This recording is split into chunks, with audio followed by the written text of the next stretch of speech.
మత్తులో కన్న పేగును కఠిన తాళిని కూడా మర్చిపోతున్నారు కొందరు మృగాళ్లు. పశ్చిమ గోదావరి జిల్లా భవానీపేటలో అత్యంత దారుణమైన ఘటన వెలుగు చూసింది. తాగుడుకు డబ్బులు ఇవ్వలేదన్న కోపంతో కట్టుకున్న భార్య అనే కనికరం లేకుండా లక్ష్మి గొంతు కోసి దారుణంగా హతమార్చాడు భర్త మురళి. మర్డర్ తర్వాత బాడీని బాత్రూంలో పడేసి ఏమీ తెలియనట్లుగా ఇంట్లోనే కూర్చుని సైకోలా బిహేవ్ చేశాడు. అప్డేట్స్ తెలుసుకుందాం. మా ప్రతినిధి సాగర్ సిద్ధంగా ఉన్నారు.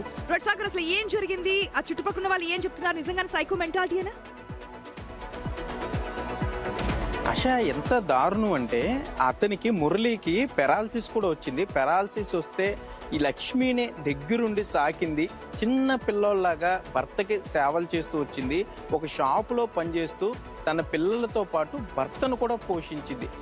అయినా కూడా అతను మద్యానికి బానిసైపోయి మద్యం ఎంత ప్రమాదకర పరిస్థితుల్లోకి నెట్టేస్తుంది అనటానికి ఈ సంఘటన ఒక ఉదాహరణ ఆశ. ఎందుకంటే అత్యంత ఘోరంగా అతను బాగుపడ్డాడు, ఆరోగ్యం బాగుపడింది, ఏదో పనికి వెళ్ళాలి, కానీ నిత్యం ఏదో తరచూ గొడవలు పడడం, ఆమె మీద మద్యానికి డబ్బులు అడిగితే ఇవ్వలేదని, ఎక్కడి నుండి తెచ్చిస్తుంది, రోజు షాపులో వెళ్తుంది, 3 పిల్లల్ని పోషిస్తుంది, అటువంటి సమయంలో డబ్బులు అడిగితే లేవని చెప్పిందనే ఒకే ఒక్క కారణంతో వాష్రూమ్కి వెళ్ళిన ఆమెను వెనక నుండి వెళ్ళి ఆ ఇంట్లో ఉన్న ఒక పొదునైన చాకుతో అత్యంత దారుణంగా పేక్ కోసాడు. అంటే అతనికి కనీస కనికరం లేదు, జాలి లేదు. భార్య ఇవన్నీ పక్కన పెడితే 2 నెలలు మంచం మీద పడితే నిన్ను కన్న బిడ్డలా సాకిన ఆమెని ఎట్లా అతను హత్య చేయగలిగాడు అంటూ స్థానికులు ఆగ్రహం వ్యక్తం చేస్తున్నారు. అతని మీద తీవ్ర కోపోద్రిక్తులై ఉన్నారు. అతని మీద దాడి చేయడానికి కూడా సిద్ధంగా ఉన్నారు. మరి కాసేపట్లోనే పోలీసులు సంఘటనా స్థలానికి చేరుకుంటారు. పూర్తి స్థాయిలో ఆరా తీసి కేసు నమోదు చేసి ఆ పోలీసులు అయితే దర్యాప్తు చేస్తున్నారు. ఉండి పోలీసులు. రాజేష్.